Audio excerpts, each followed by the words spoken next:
Hi, it's Jason. Welcome back to my channel. Today I'm working on 2006 Chevy Silverado Radiator Blue, and this is going to be that video on how to replace the radiator.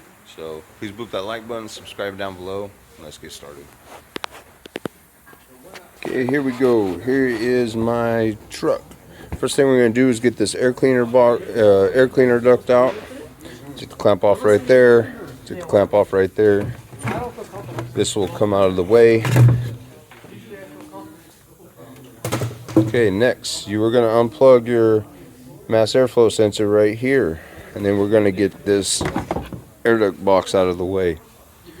The reason is because we need to access all these lines and fittings down here. After you get those two things off, what you're going to do is use your channel locks. You're going to squeeze this clamp together, and then we're going to take this hose and just put it out of the way over here. We're not going to take it off over there. But when you take this clamp off, throw it away. Get the other style hose clamps, because these, when you put them back on, they tend to usually leak. So over here, what we're going to be doing is these right here. We're going to pull this black cap back, and there is a clip right in here. We're going to use a flathead screwdriver, actually, or I could use your, if you got fingernails. See, we're going to take this clip out right here to get this line out. So what I do is usually just turn it, shake it. Those are your tranny cooler lines. You're going to get those off. So you're going to get this hose off, that line off, that hose off. There's another clip on this tranny line right down here. And you got one of those another squeeze on clips down there at the radiator. See down there.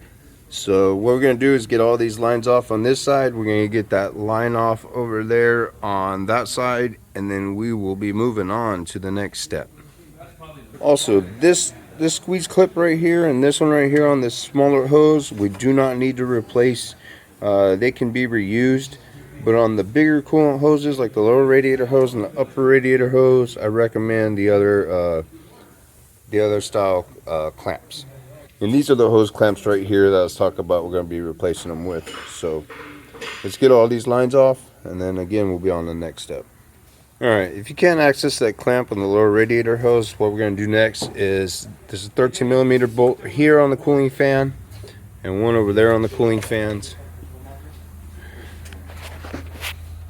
What we're going to do is, there's two connectors on the cooling fans, so just push in and pull the connector out. This side also, push in, pull it out. Here's the other bolt. So get those two bolts out, and the cooling fan should come up and out for you. Okay, I got those out. We'll just take the cooling fan, pull up on it, and it should come right out.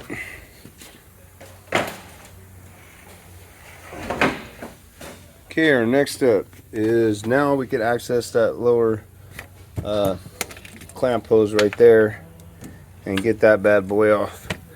And then we're going to be taking out this 13mm bolt and this 13mm bolt right here. Okay, that was it. The radiator, you got that clamp off. These are the clamps I'm talking about replacing. These are a hunk of junk. When you try to go back on, your hose will end up leaking. Please replace it. And here's my radiator right here. As you can see, it was leaking pretty good. Word of advice: when you do get the radiator out, right here is your AC condenser. Go ahead and use a blowgun and blow all the dirt and dust and debris out of there, so it'll help your airflow out. But that's as hard as it gets to replace these radiators on 2007. I hope you like this video. Until next time, have a great day.